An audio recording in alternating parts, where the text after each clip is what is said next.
teologia não é uma só. De onde vem essa teologia inclusiva? Na realidade, a teologia é uma só. Todavia, a teologia inclusiva, ela é especificamente um ramo provindo dessa teologia tradicional, com o intuito específico de incluir aquilo que um dia sofreu exclusão por algum motivo de religiosidade, má interpretação bíblica. Por exemplo, mulheres, negros, escravos e hoje, no contexto da nossa atualidade, os homossexuais. Por isso, nós podemos dizer que a teologia é mesmo. Todavia, a teologia inclusiva ela tem especificamente esse alvo, de proclamar o amor de Deus e a aceitação de Deus para todos. Por que Deus destruiu Sodoma e Gomorra?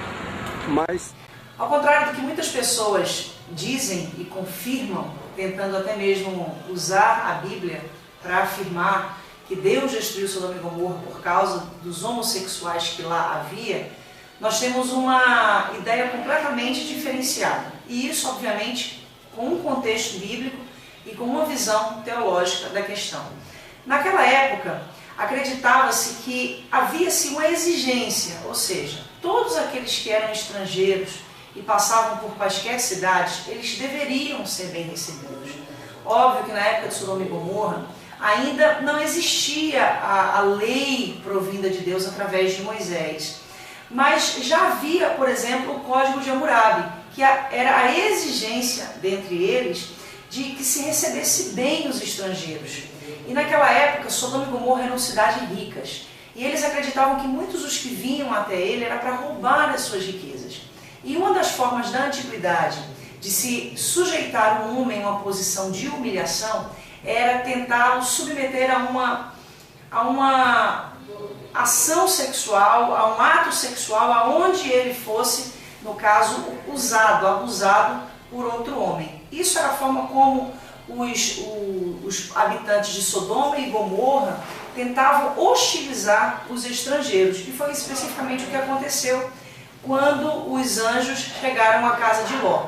Quando a gente lê a Bíblia mais a fundo, a gente descobre lá em Ezequiel, no livro de Ezequiel, no capítulo 16, que o motivo que levou Deus a destruir Sodoma e Gomorra foi especificamente a falta de amor ao próximo, a falta de cuidado pela viúva, a falta de cuidado pelo estrangeiro.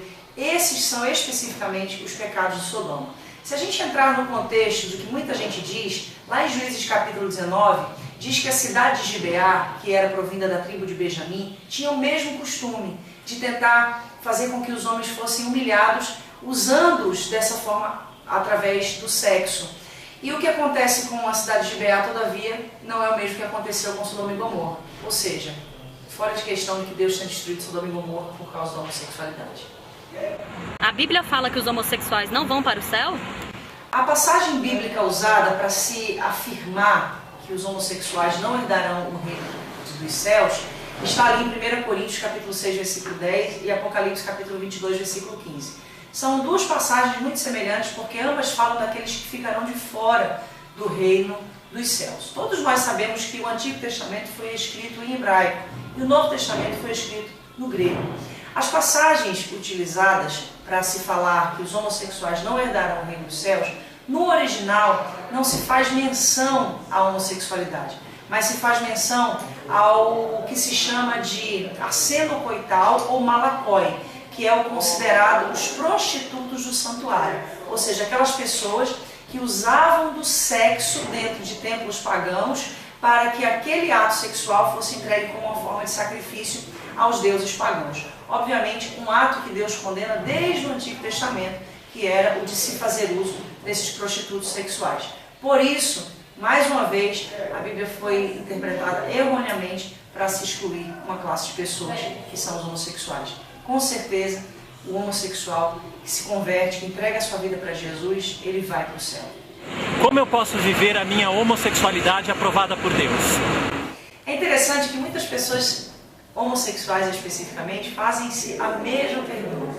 Mas se eu sou gay, como que eu posso ser cristão? Eu diria que o mesmo que Deus exige de um heterossexual é o mesmo que Ele exige de um homossexual. Que ele viva a sua vida separada do mundo, que ele vive a sua vida em santidade. Ou seja, Como que uma pessoa heterossexual vai viver a sua orientação sexual? De acordo com a aprovação de Deus, de acordo com a vontade de Deus, segundo os princípios da Bíblia. A mesma coisa é o homossexual. Ele pode, ele deve viver a sua homossexualidade, a sua orientação sexual de uma forma que agrade a Deus, ou seja, se abstendo de tudo aquilo que é pecado, segundo os princípios da palavra. Meus pais não me aceitam, como devo proceder?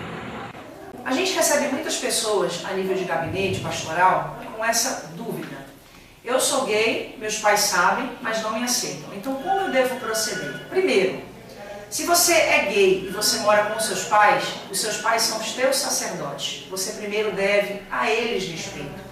E nem tampouco eles são obrigados a compreender a tua orientação sexual como algo normal. O que é para muitos de nós que vivenciamos isso desde a nossa infância. O que eu aconselho você a fazer é respeitá-los, é não fazer com que eles se sintam agredidos pela sua orientação sexual. Que eles compreendam que você não optou por ser homossexual. Afinal de contas, ninguém opta por ser excluído, por viver preconceito dentro do próprio lar. Todavia, os seus pais também precisam ser respeitados como seus pais, como liderança e sacerdote sobre a sua vida. Agora, se você não mora com os seus pais, você tem a liberdade de ver a sua orientação sexual segundo os princípios de Deus, de uma forma com que os seus pais simplesmente, tendo ou não conhecimento, sejam sempre respeitados. Eu faço parte de uma igreja que não aceita gays. O que eu faço? Essa pergunta é muito séria. Eu, particularmente, vou falar de mim mesmo. Eu sempre gosto de responder algo com essa característica de polêmica, usando a minha pessoa, porque eu posso falar daquilo que eu vivencio. Durante muitos anos eu preguei e estive em várias igrejas onde eu era convidada para ministrar a palavra.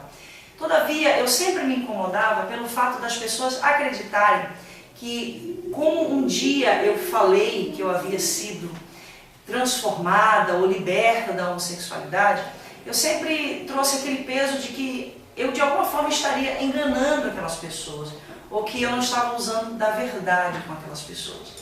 Então eu quero dizer o mesmo para você. Se você está numa igreja onde o teu pastor não aceita a homossexualidade, onde todo domingo você vai sentar no banco e vai ouvir ele pregando que você vai para o inferno, eu te aconselho primeiramente a você pedir a Deus uma direção.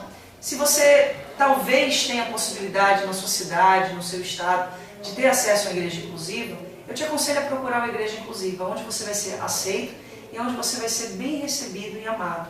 E onde você não vai ouvir todos os dias em uma mensagem, uma palavra contrária e de condenação quanto à sua orientação sexual. Portanto, meu querido, se você está numa igreja assim, sai do jugo de rebeldia, porque você está fora da visão da igreja.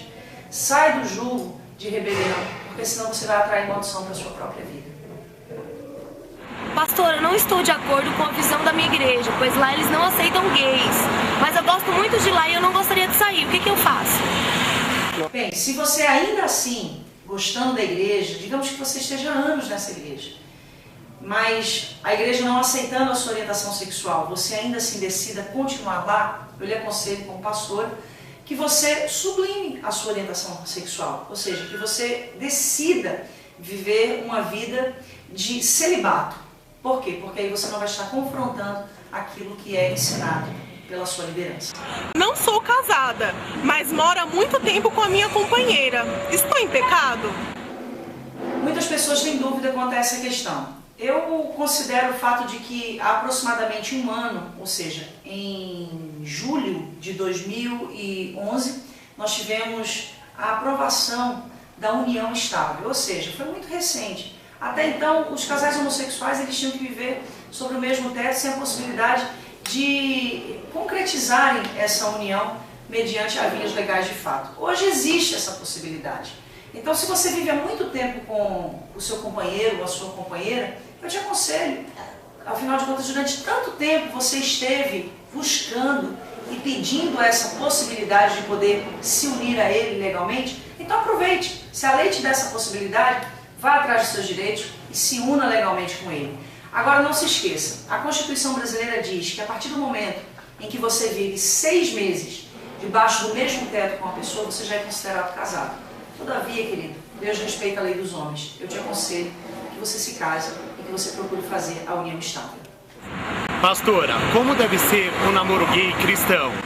O namoro de um gay cristão, de um gay que aceitou Jesus, deve ser exatamente o namoro de um heterossexual que aceitou Jesus. Ele deve evitar a fornicação, que é o sexo antes do casamento. Ele deve evitar a promiscuidade, ou seja, estar se relacionando com alguém hoje, acabando o relacionamento com menos de uma semana, 15 dias, um mês, já está começando um relacionamento com outra pessoa. Ou seja, isso deve ser evitado. O namoro de um gay cristão é com os mesmos princípios do namoro de um heterossexual cristão. Uma questão que me chama muita atenção não é só ao fato do namoro do gay cristão, mas em todas as áreas da sua vida. Eu queria te dar um conselho. Sempre que você tiver que decidir algo, decida o caminho que tem a marca da cruz, o caminho da renúncia. E certamente é o caminho da vontade de Deus para a sua vida. Qual a diferença entre um gay crente e um hétero crente? A diferença de um gay crente para um hétero crente é que um vive uma vida sob a orientação sexual hétero e o outro vive a sua vida sobre a orientação sexual homoafetiva. Essa é a única diferença. Diante de Deus, todos são considerados como filhos. Nada pode mudar a forma como Deus enxerga a cada indivíduo. Deus não nos vê sob uma forma de uma genitália, Deus não nos vê sob a forma de uma relação sexual, Deus nos vê como filhos. Então, a única diferença é que cada um é distinto em si mesmo, independente da sua orientação sexual. Por que antes você testemunhava contra a homossexualidade e hoje a sua opinião mudou? É muito importante a gente tratar sobre esse assunto. Até hoje eu recebo e-mails, ligações, até pessoas que me abordam fazendo essa pergunta. Se antes você afirmava que homossexualidade era pecado, o que mudou? Naquela época, foi dessa forma que eu aprendi. Eu me converti com 21 anos de idade e a minha principal motivação à conversão foi especificamente que Deus mudasse a minha orientação sexual, porque eu havia ouvido durante muito tempo na minha vida que por causa da minha orientação sexual eu iria para o inferno. Ou seja, eu testemunhei durante 7 anos. Algumas pessoas dizem, você mentiu para muitas pessoas, você enganou muitas pessoas. Não, eu não menti. Eu simplesmente pregava, eu testemunhava aquilo que eu gostaria de vivenciar. Tudo que eu fiz, todas as minhas tentativas foram englobadas num contexto de tentativas, ou seja, cura interior, quebra de maldição, regressão, subir monte, jejum, oração, enfim, tudo que a igreja poderia me oferecer para poder transformar, mudar, libertar, curar a minha orientação sexual, eu fiz para que pudesse hoje eu chegar à conclusão que cheguei, que nada poderia mudar quem eu sou e que Deus me ama especificamente e da forma que eu sou. E eu creio que com um propósito excelente, Deus me criou assim, sem dúvida, junto com a pastora Rosânia, para alcançar essa geração de homens e mulheres que são gays, mas que são amados por Deus.